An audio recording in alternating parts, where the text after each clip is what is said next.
Ada satu benda yang aku sangat suka pasal Ralf Rangnick dalam tempoh masa dia di Man United, iaitu dia tidak pernah cuba cover line untuk Man United. Dia tak pernah cuba menyedapkan situasi di Man United. Dia sentiasa reveal apa masalah, dia sentiasa bercakap dengan sangat jujur, biarpun kadang-kadang kata-kata dia itu ibarat tamparan hebatlah kepada board dan juga pengurusan Man United sebagai sebuah klub. And itu adalah legasi Ralf Rangnick, kerana setiap perubahan yang berlaku di Man United selepas ini akan bermula daripada kata-kata Ralf Rangnick. There's a couple of things yang aku nak sentuh dengan Laki and Aiman, tapi bermula dengan ini adalah senarai pemain sekarang ni yang mungkin bakal meninggalkan Man United pada musim panas yang akan datang. Sebab itu yang dikatakan oleh Ralf Rangnick tadi. There could be massive changes in the summer with a lot of players probably meninggalkan klub. Yang out of contract kita tahu Paul Pogba, Matic, Lingard, Juan Mata, Edinson Cavani, Lee Grant. Semua tak ada kontrak, semua most likely meninggalkan klub. Yang bakal juga meninggalkan klub biarpun ada kontrak lagi adalah Phil Jones, Eric Bailly pun maybe, Dean Henderson mungkin mencari minit perlawanan, Anthony Martial punya masa depan pun kita tak tahu, Axel Tuanzebe. In fact, there's a few other names yang tak ada dalam grafik ni pun yang could potentially leave the club. Semuanya bergantung kepada apa yang dimahukan oleh Man United dan potentially jurulatih baru. Sebelum kita menyentuh pasal jurulatih baru tu, Aiman, Laki, players that could leave the club, nampak seperti this summer could be the most important summer in the last 10 years untuk Man United. Tapi bukan senang untuk clear off.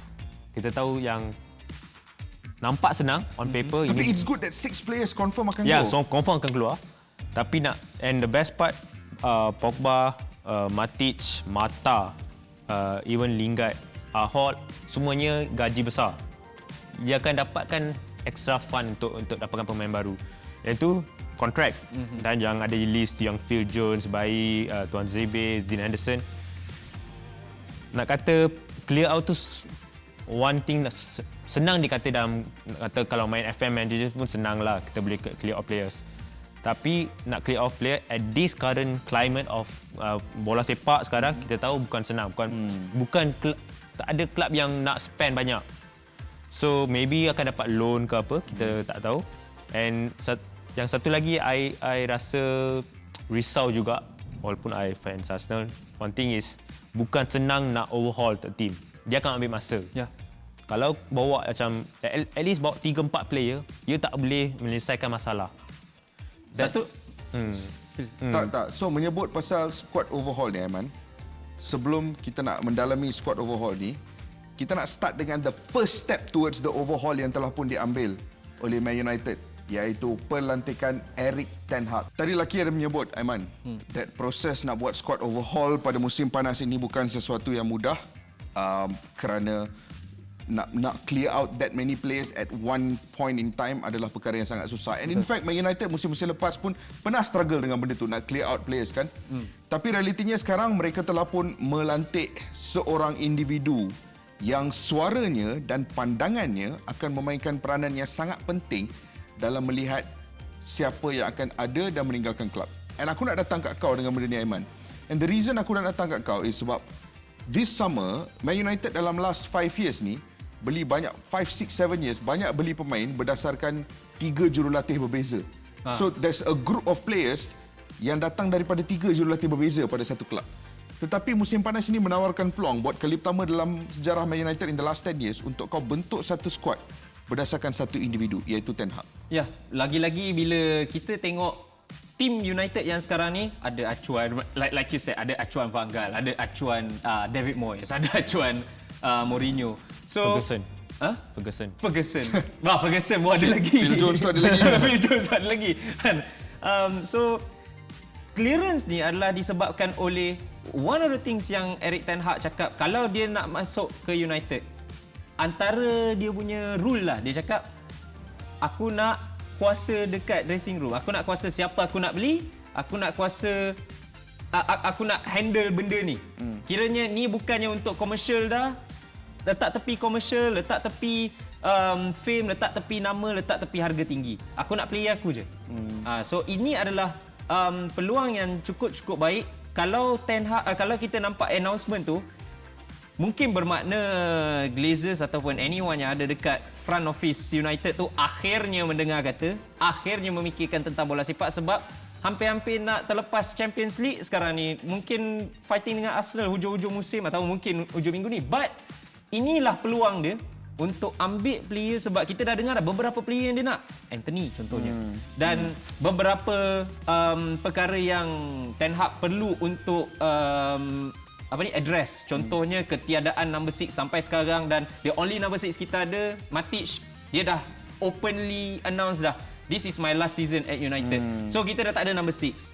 And Ten Hag kenal ramai number 6 yang dia tahu boleh membawa sesuatu untuk tim dia. Ini bukan tim Manchester United tapi tim dia. Tim dia. Sebab dia nak main bola sepak dia. Dan I don't think 200 juta tu cukup untuk 10 pemain. Lebih-lebih lagi kita cakap pasal Man United kan. No, 200 juta tu sebelum mengambil kira kos penjualan lah. Okay. Tapi I want to come to you kejap lagi. I nak tanya pasal transfer. Sebab you kata Ten Hag nak bawa pemain dia ke Manchester United. Tapi adakah pemain tu sesuai untuk Premier League? Itu dah cerita nombor 2. Sebab Ten Hag ni Dutch one. I nak compare dengan Louis van Gaal. When dia datang to United. Dia datang dengan dia punya dengan apa nama tu? Memphis Depay. Dengan nama dia yang ni kan, baru from the World Cup, and semua dah kata dia akan change the game of United, bawa more attractive football, different type of formation whatever. Masuk bawa Depay. Did not really work out, tak berhasil. Tapi adakah awak semua dua-dua ni United fans, adakah anda rasa that maybe something that happened, or maybe you rasa maybe something positive? Pandangan aku is first and foremost, kita tak tahu if Erik ten Hag nak bawa pemain-pemain daripada Eredivisie sahaja. Dia mungkin ada database of players outside of Eredivisie yang dia nak cari pun. And pemain-pemain yang dia bawa daripada Eredivisie pun adalah pemain-pemain yang dia betul-betul rasa boleh cope dengan style bola sepak dia kan. Kita tak nampak rumours yang dia nak bawa masuk player macam Dusan Tadic, semua tidak ada. Belum. Dia nak just bawa Anthony and maybe that centre back kan, Julian Timbers yang dilaporkan juga. Tapi realitinya sekarang ni ada satu lagi perspektif yang nak bawa masuk kan, sebab penyokong Man United sebenarnya dah letih dengan new beginnings. Overhaul. Setiap 2-3 tahun permulaan baru. Kena patience, kena ni, kena tu. Tapi realistiknya, Lucky, this is the first time sejak Sir Alex Ferguson meninggalkan klub yang Man United betul-betul membawa seorang jurulatih yang kita boleh bayang in our head at this point in time boleh menjadi jurulatih Man City, boleh menjadi jurulatih Liverpool. Example, dulu dibawa David Moyes. You know the biggest clubs in Europe wouldn't have gone for David Moyes. Of course. Lepas David Moyes, dia masuk Louis van Gaal. An incredible manager in terms of reputation, tapi ramai yang argue dia dah past his best at that point in time. Dia semakin tua pun as a manager. He was no longer the most coveted manager kan dekat Eropah pada ketika itu. Kemudiannya ada zaman Jose Mourinho. Again, the same argument. Jose Mourinho pun dikatakan sudah past his prime, on his downward spiral dah pada ketika itu. Kemudiannya Ole Gunnar Solskjaer. Kau tak boleh bayang Liverpool Man City ambil Ole Gunnar Solskjaer.